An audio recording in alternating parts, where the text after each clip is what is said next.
My name is Gene Stout, and my website is genestout.com. Like the beer, not the wine. And I'm the former pop music critic for the Seattle Post-Intelligencer, which of course ceased publication about a year ago.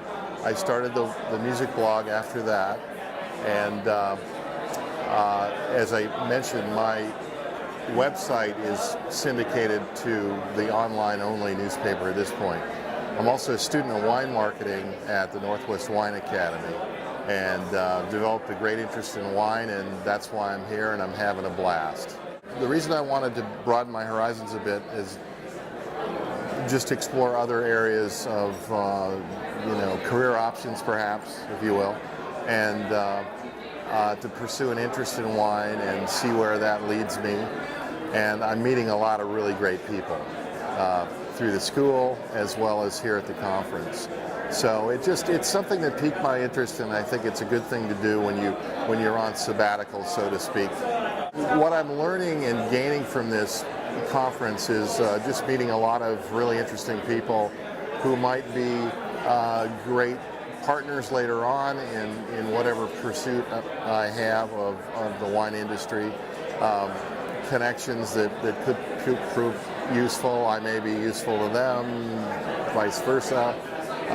It's all about networking and getting to know people in the industry better. And I find that my wine education, even though it's still only in its infancy, I've learned a lot, and I can understand what the winemakers are talking about, which is a great leap forward. As far as something that might have piqued my interest, it really goes back to childhood. My maternal grandparents were Italian immigrants, and my mother used to, when I was a teenager, she would serve me a small amount of wine with dinner just to give me some exposure to it, which I think was a great thing to do. And but as far as music and wine, I see more and more connections between the two. Lately, I helped one of the people organizers of the Wine, Women, and Song event that's going on tonight in Seattle at the Palace Ballroom.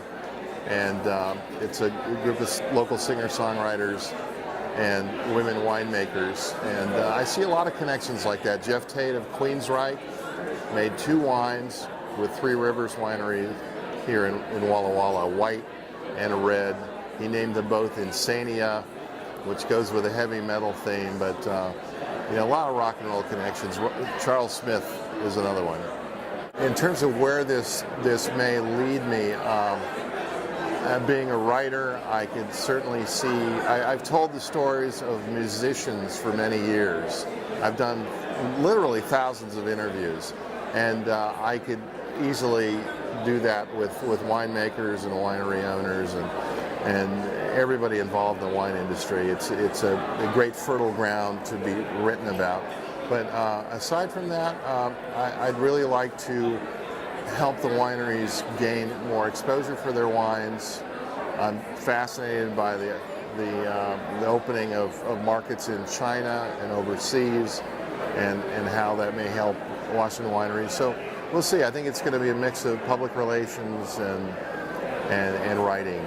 Yes, I think there are many parallels between musicians and winemakers. Both disciplines are artistic, and a musician can talk about his or her philosophy about creating a musical style or original music, and the same is true of winemakers. And they have a lot to talk about, a lot of stories to tell.